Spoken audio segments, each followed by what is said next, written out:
தேர்தல் வர்றப்போ எப்பவுமே வந்து பாத்தீங்கன்னா அந்த காலகட்டத்துல இருந்தே தமிழ் சினிமாவையும் அரசியலும் பிரிக்க முடியாதுங்க. சரியா?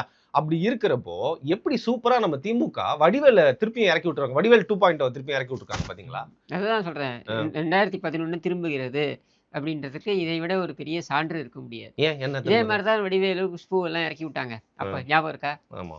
வடிவேலு ஊர் ஊரா போய் அப்படியே நின்னுகிட்டு விஜயகாந்துக்கு எதிரா பிரச்சாரம் பண்றேன் பேர் வழின்ட்டு. ம். விஜயகாந்துக்கு இன்னொரு 10 தொகுதிகள கூடுதலா வெற்றி பெற்று குடுத்தார் வடிவேலு அப்படின்னு சொன்னா மிகையாகாது. இதுல பார்த்தீங்கன்னா கூட்டம் பயங்கர கூட்டம்.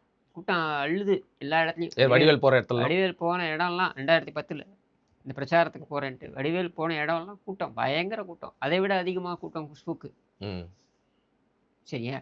இந்த கூட்டத்தை எல்லாம் பார்த்து இவர்கள் முடிவே செய்து விட்டார்கள். என்னன்னு, இந்த மாரி ஆட்சியை பிடிக்கப் போகிறோம். இதுல திருப்பியும்.